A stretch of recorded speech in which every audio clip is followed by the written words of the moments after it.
Hi, I'm Paul Bennett, Managing Director of Religion. Today I'd like to show you how assetDNA helps Australian Customs and Border Protection Service to securely manage about 6,000 operational assets spread across nearly 50 different armouries right around Australia.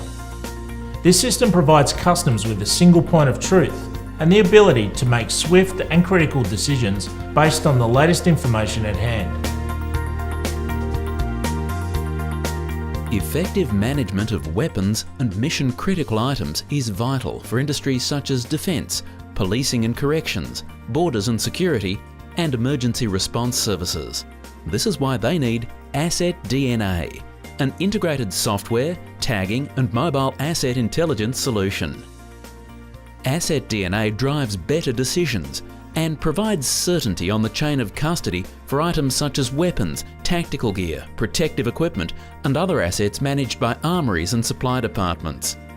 In the case of Customs and Border Protection, armoury items were tagged with an HF RFID that would withstand the rigours of daily use, such as vibration, shock, humidity and temperature.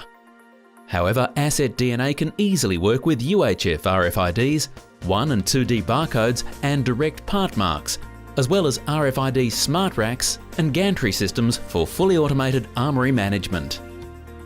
Each item was also marked with a covert security identifier, so that if a weapon was stolen and the RFID removed, the original owner can always be identified. This project also replaced paper-based officer permits with RFID cards to make operations even more secure and efficient.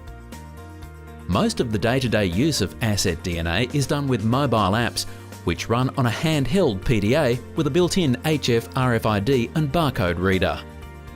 In the Customs deployment, there were 5 main apps: Issue, Receipt, Transfer, Maintenance and Stocktake. These apps, like all assetDNA fields and workflows, can be customised to mirror your operations. So let's take a quick look at the processes of issue and receipt. All mobile processes begin by syncing the PDA with the database. To log in, issuing officers type their username or scan their permit card and enter their password. Then select Issue from the main menu. Before issuing assets, the receiving officer's permit card is first scanned. Assets are then issued by scanning the RFID tag affixed to the asset.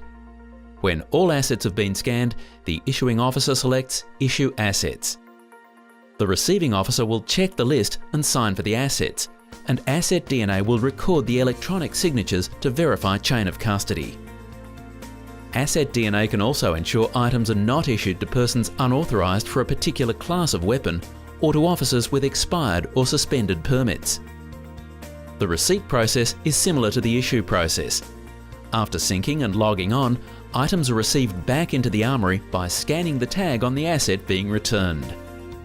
Any asset that was not issued to this person originally or is being returned from another location will be recorded with an electronically documented transfer. Asset transfers can also be triggered as a separate process. Chain of custody is once again established using electronic signatures, and the number of rounds fired can also be recorded. Once the PDA is synced, the database will be updated with this new information. The assetDNA database is the engine room where all historical and real-time data is managed.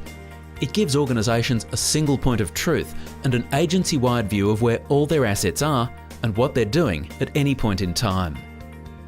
assetDNA uses global unique identifiers to track individual items through purchase, operation, maintenance, replacement and disposal.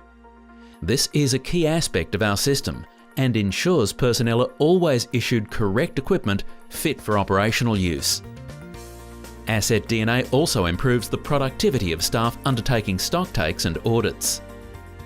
Similar deployments have reported improved data capture and up to a 73% reduction in stocktake time using assetDNA and HF RFID hardware. A UHF RFID system can offer even greater gains than this. For organisations doing assurance or compliance checks on a regular basis, this can result in significant cost savings over time. For more information on the Customs implementation, please visit the Security and Law Enforcement Industry page on our website. That's all we have time for in this short video. It's a great example of how assetDNA can be used to manage operation critical assets, improve security and enforce accountability of assets to custodians. If your organisation is considering an RFID based system for improving the management of high risk or mission critical items and would like to learn more about assetDNA, please contact us or visit assetDNA.com.